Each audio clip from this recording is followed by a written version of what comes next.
है, जिसके बीच वो थोड़ा टाइम कुछ शांत समय व्यतीत करेंगे और फिर अपनी अगली मंजिल की ओर बढ़ेंगे। पर इस बीच माया को दूर एक खूबसूरत द्वीप दिखाई देता है, जिस पर जाने की जिद वो करने लगती है। हालांकि वहां बॉब्सी का जाने का मन नहीं था, पर वो अपनी पत्नी के प्यार के आगे हार जाता है और कहा कि आज हमारा स्पेशल दिन है, तो चलते हैं कुछ नया एक्सप्लोर करने के लिए। पर उन्हें क्या पता था कि यह फैसला उनकी जिंदगी बदल कर रख देगा। उन्होंने अपनी छोटी रबर की बोट को समुद्र में डाला और फिर उसे उसी की ओर बढ़ाने लग गए। पर उस टापू की जमीन पर कदम रखते ही इन्हें अंदाजा हो गया कि दूर से दिखने वाली चीज हमेशा खूबसूरत ही लगती है। वहां वीराना और बंजारापन के अलावा और कुछ भी नहीं था, चारों ओर बस अता सन्नाटा। पर माया का कहना था कि अब इतनी दूर आए हैं तो सही से इस जगह को एक्सप्लोर करते हैं, वरना यहाँ आना बेकार हो जाएगा। दोनों ही अभी साइलेंट को चक्कर लगाने लगे, जिस दौरान इन्हें कुछ जंग से भरी मशीन दिखी, जिसे देखकर इन्होंने अनुमान लगाया कि हो सकता है कि यहाँ पर सालों पहले व्यापारी कुछ काम करते होंगे, जिसके बड़े बड़े शिप आते होंगे, या फिर यहाँ पर कुछ साइंटिफिक काम होता होगा जिसका मलबा वो लोग ऐसे ही छोड़कर चले गए। आपका अनुमान क्या है? टापू की सबसे ऊंची जगह पर जाकर इन्होंने कुछ फोटोज क्लिक करवाई और कुछ देर शांति से बिताने के बाद तभी बॉब्सी ने देखा कि आसमान काला होता जा रहा है। कहीं ये किसी बड़े तूफान का संकेत तो नहीं है? इस सोच में डूबा हुआ बॉब्सी आखिर में निकलने का फैसला करता है, क्योंकि अब ज्यादा देर यहाँ रुकना सही नहीं है। जब उन्होंने अपनी छोटी बोट को पानी में उतारा तो उसे कुछ ही दूरी का रास्ता नापा, तब तक तूफान अपनी आक्रोश पर आ चुका था। यानी कि अगर वो कुछ देर और पानी में रहे तो बह सकते हैं। इसीलिए इन्होंने फौरन पीछे मुड़ जाने का फैसला किया, जो अभी के लिए सही है। पर अब इन्हें रात इसी द्वीप पर गुजारनी पड़ेगी। इन्होंने एक कोने में थोड़ा सा आशियाना बना लिया और धीमी आंख के साथ ही पूरी रात को काटा। पर अगली सुबह इनके लिए काफी मुश्किल भरी होने वाली है, क्योंकि जब इन्होंने समुद्र की ओर देखा तो इनकी बोट कहीं भी दिखाई नहीं दे रही है। माया को शक था कि कहीं बॉब्सी ने जल्दबाजी में एंकर डालना भूल तो नहीं गया, पर उसे खुद पर भरोसा था कि हाँ, उसने लगाया था। हो सकता है कि रात के भयानक तूफान में इनकी बोट थोड़ी आगे पीछे कहीं चली गई होगी, इसीलिए उन्होंने उसी छोटी बोट पर ही उसे ढूंढने का काम शुरू कर दिया। पर बहुत दूर जाने के बाद भी उन्हें हाथ कुछ नहीं लगता, ना ही आंखों को वो बोट देखने को नसीब हुई। हो सकता है कि माया की वो बात सच हो गई हो, पर बॉब्सी को अभी भी यकीन नहीं हो रहा है कि उसने उस द्वीप के चारों ओर चक्कर लगाया। अब उसे मान लेना चाहिए कि उसने गलती की है। इस बीच उसे ध्यान में आया कि उनकी छोटी बोट का भी डीजल खत्म होने लगा है। उसने फौरन उसे बंद किया और पैडल से उसे आगे बढ़ाना शुरू कर दिया। अब समुद्र में दूर जाने से अच्छा है कि वो लोग उसी आइलैंड पर जाकर किसी की मदद का इंतजार करें। इसीलिए उन्होंने उसी ओर अपना रुख मोड़ दिया।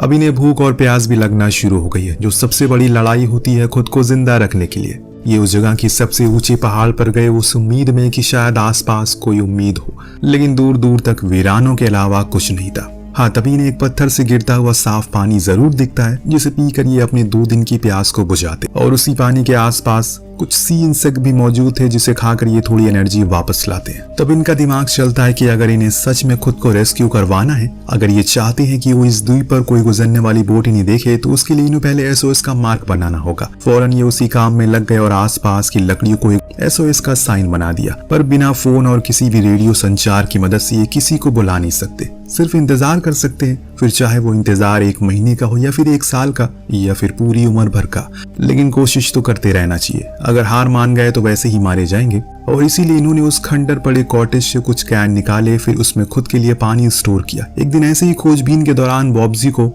ऊपर पहाड़ी पर 3 लोगों की कब्रें मिलती है, जो इस बात का सबूत थी कि यहाँ पर पहले भी कोई रहता था जो यहीं पर मारा गया। ये भी हो सकता है कि इन्हीं तरह कोई और भी यहाँ पर फंसा हो।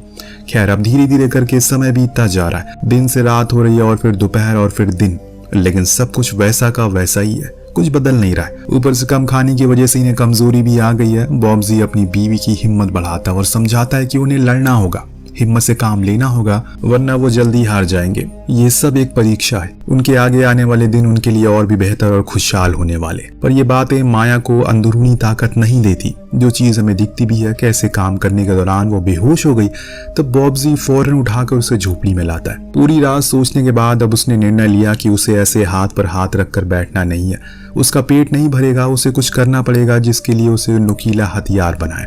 फिर अगली सुबह जब माया की तबीयत कुछ सुधार आया तो उसे लेकर वो द्वीप के दूसरी ओर गया, जहां ढेर सारी पेंगुइन्स का जमावड़ा था। तो अब आप इन्हें देखकर समझ गए होंगे कि वो क्या करने वाला है। इसके लिए उसकी बीवी तैयार नहीं थी, क्योंकि वो नहीं चाहती कि किसी को मार कर वो खुद का पेट भरे। लेकिन बॉब्सी को पता था कि अगर उसने ये नहीं किया तो वो ज्यादा दिन जिंदा नहीं रहेंगे। और इसीलिए उसी में एक पेंगुइन को उसे मार दिया और फिर जिसके कई दिन बाद इन्होंने कुछ पौष्टिक खाना खाया जिससे इनके अंदर फिर से जान लौट आती है। अब धीरे धीरे करके इनकी जिंदगी में सुधार भी आने लगा है क्योंकि अब खाना भी है और पानी भी है और लेकिन ज्यादा दिन ये खुशहाली नहीं चलती क्योंकि जब हर दिन आपको किसी का इंतजार करना पड़े तो वो समय किसी सुई की तरह चुभता है, भले ही सब कुछ आपके पास क्यों ना हो। किसी की मदद की आस में ये अपना पूरा का पूरा दिन काट दिया करते हैं पर कुछ हासिल नहीं होता, इसीलिए फिर से उसी तरफ गए जहां पहले गए। लेकिन जब इन्होंने वहां पर सन्नाटा देखा तो इनकी घबराहट और बढ़ गई क्योंकि अब इन्हें एक भी पेंगुइन दिखाई नहीं देती है, जो चीज माया को पूरी तरीके से तोड़ देती है क्योंकि वहीं वापस वो लौट आए जहां से शुरू किया था। वही परेशानी जो देखते हुए अब माया ने कहा कि हमें वापस समुद्र में जाना चाहिए, हो सकता है कि कोई आसपास से गुजर रहा जहाज हमें देख ले, हमारी मदद कर दे। पर बॉब्जी इस चीज के लिए इनकार करता क्योंकि समुद्र में ना ही उन्हें खाना मिलेगा ना ही सही दिशा मिलेगी। ढेरों खतरे हैं, अलग से कम यहाँ रहकर वो सुरक्षित तो हैं, पर माया अब घबरा चुकी है। उसके दिमाग में ये चीज बार बार आ रही है कहीं उससे कुछ हो ना जाए या फिर कहीं वो भूख से ना मर जाए। इतने में अचानक इन्हें एक जहाज की रोशनी दिखी। ये फौरन भागते हुए किनारे पर आया और चिल्लाने लगे, लेकिन चांद वाले अगर जमीन वालों को देखकर चिल्लाएं तो वो क्या सुन सकेंगे। यही चीज इन्हें भी समझ आनी चाहिए। अगर ये आग जलाते या फिर किसी प्रकार का स्मोक करते तो हो सकता है कि इन्हें वो देख लेते।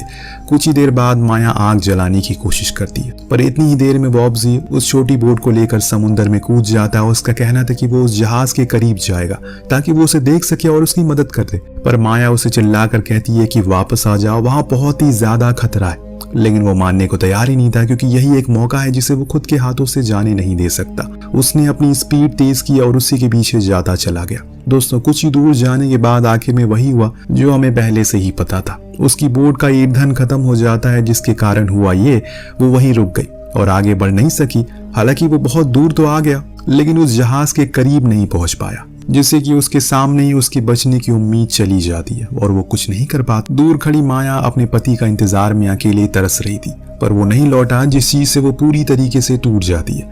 अब अकेले वो क्या करेगी, पर वो वापस झोपड़ी में जाने के अलावा उसके पास कोई रास्ता नहीं था, इसीलिए वहीं जाकर बस प्रे करना शुरू कर देती है। वो सुबह हुई तो किसी ने दरवाजे पर दस्तक दी और जब वो खोलने गई तो देखा कि वहां पर बॉब्जी था घायल हालत में। उसने फौरन उसे गले से लगा लिया, अंदर लेकर आई और तब उसने बताया कि वापस आते समय उसकी बोट एक विशाल लहर को सहन नहीं कर पाई और डूब गई, जिसके कारण वो जाकर एक चट्टान से टकरा गया जिसमें उसका पैर बुरी तरह जख्मी हो गया। पर वो हिम्मत नहीं हारा, वापस जैसे तैसे करके यहाँ तक पहुंच गया। अब उसकी चोट उसे दर्द दे रही है और इसीलिए माया ने उसे लेटाया, फिर चाकू को गर्म करके उसकी नसों को जोड़ दिया। इतना भयानक दर्द हुआ कि वो बेहोश हो गया। लेकिन अब माया को समझ आ चुका है कि चीजें अब उसके ऊपर आ गई है। अब उसे सब चीजों का ख्याल रखना होगा, फिर चाहे वो खाना हो या फिर पानी, क्योंकि उसका पति अब थोड़े टाइम तक चलने की हालत में नहीं है। सुबह जब उसे होश आया तो उसने कहा कि उसने ये जानबूझकर नहीं किया क्योंकि वो जानता था कि माया के लिए चीजें बहुत कठिन होने वाली है। लेकिन वो उसकी हिम्मत बढ़ाती है और समझाती है कि ऐसा कुछ नहीं होने वाला, वो सब कुछ कर लेगी। धीरे धीरे करके दोबारा दिन बीतने लगे। शायद आपको पता तक नहीं लगा होगा कि लेकिन इन दोनों ने यहाँ पर रहते हुए 1 महीने से भी ज्यादा का ऊपर समय बिता दिया। तब से वो इसी वीरान जगह पर सिर्फ एक दूसरे के साथ रह रहे हैं। इसीलिए मैंने शुरुआत में कहा था कि इनका एक फैसला इनके समय को रोक देगा। एक दिन जब माया बाहर कुछ सामान लेने गई तो उसने महसूस किया कि शायद अब ठंडियां नजदीक आ रही है क्योंकि दूर से पहाड़ जमने लगे हैं, यानी कि इनके लिए खतरा और बढ़ने वाला है। इसीलिए वो जाकर अपने पति से कहती है कि हमें अब इस जगह को छोड़ देना चाहिए, पर बॉब्जी मना करता है क्योंकि वो चलने की हालत में नहीं है। लेकिन माया तो ऊपर से हाँ कह दिया, लेकिन अंदर मन ही मन वो जानती है कि ये समय उनके लिए बहुत कठिन है और ऐसे में उन्हें कुछ कदम तो उठाना ही पड़ेगा, वरना वो दोनों यहीं मर जाएंगे ठंड से। उसका पति शुरू से ही कठिन फैसले लेने में सक्षम नहीं रहा और यही वजह है कि उस दिन वो जहाज को भी पकड़ नहीं पाया। उसी सुबह माया ने कहा कि हमें समुद्र में जाना चाहिए, हो सकता है कि वहां जाकर कोई हमें दिख जाए। शायद अगर उस दिन उसकी बात मान लेता तो हो सकता कि वो जहाज उन्हें समुद्र में देख लेता, पर अफसोस करने का कोई फायदा नहीं है, कुछ तो फैसला लेना पड़ेगा। इसीलिए एक रात जब वो सो रहा होता है तो उसने कुछ सामान लिए और चली गई अकेले ही बाहर, इस उम्मीद के साथ कि जब वो लौटेगी तो किसी को साथ ले आएगी जो उसकी मदद कर देगा। किसी को तो कदम उठाना ही पड़ेगा, पर यह सफर इतना आसान नहीं होने वाला क्योंकि अब ठंड आ चुकी है और ऐसे में तेज खून जमा देने वाली हवाएं लगातार चलती जा रही है। दूर तक बस सिर्फ और सिर्फ सफेद बर्फ ही बर्फ है, पर माया चली जा रही है। ऐसा लग रहा है कि मानो वो ठान कर आई है इस बार आर या पार होगा। यहाँ तक उसने रातों को वहीं सोई उसी बर्फ के ऊपर, फिर सुबह फिर से चलना शुरू कर दिया। लेकिन एक समय आया जब उसकी भी हिम्मत ने जवाब दे दिया कि अब उससे नहीं हो पाएगा। तो माया ने उसी ठंडी बर्फ को अपने चेहरे पर लगाया ताकि उसकी आंखें खुली रहे और चलती रहे। वो 3 दिन के कठिन सफर के बाद कुछ दूरी पर उसे लाल कलर की इमारत नजर आती है, जो ऐसे में रिसर्च सेंटर था या फिर माया की जिंदगी। भागती हुई उसके पास अंदर गई तो कोई नहीं था, लेकिन हाँ, खाना और गर्म कपड़े भरपूर थे। सबसे पहले तो वो सही से फ्रेश होती है, देन पेट भर के खाना खाती है और वो आसपास घूमने लगी। शायद कोई इंसान मिल जाए, लेकिन वहां कोई नहीं था। पर हाँ, एक स्नोबोर्ड जरूर थी। माया के अंदर मानो एक नई जिंदगी आ गई थी। उसने फौरन कुछ खाने के सामानों को इकट्ठा किया और फिर तेजी से अपनी उसी झोपड़ी की ओर निकल पड़ी। पहुंचते पहुंचते अंधेरा हो गया, लेकिन जब वो वहां पहुंची तो उसने देखा कि एक भयानक तूफान ने पूरी झोपड़ी गिरा दी है, जिसके नीचे उसका पति दबा हुआ है। पूरा शरीर एकदम जम चुका है, इसीलिए वो फौरन उसे घसीट कर बोट की तरफ ले आई और फिर जल्दी से स्टेशन लाकर उसे गर्म कपड़ों से ढक दिया। धीरे धीरे समय के साथ उसका शरीर गर्म होने लगा और सुधार आना शुरू हो गया। दोनों अब खुश थे। उन्हें एक रहने को छत मिल गई थी। तो वहीं बॉब्जी अब काफी हद तक ठीक हो चुका है। अब दोनों ही एक रात डांस भी करते हैं और फिर एक दिन वो घड़ी आ जाती है जिसके लिए इन्होंने पूरे 42 दिन का इंतजार किया। वैज्ञानिकों की टीम आ चुकी है वहां, यानी कि अब ये बच जाएंगे। माया फौरन जाकर बॉब्जी से गले लगती है क्योंकि अब सब कुछ ठीक हो जाएगा। और इसी के साथ ये कहानी यही खत्म हो जाती है। वेल दोस्तों, हमने कियो ने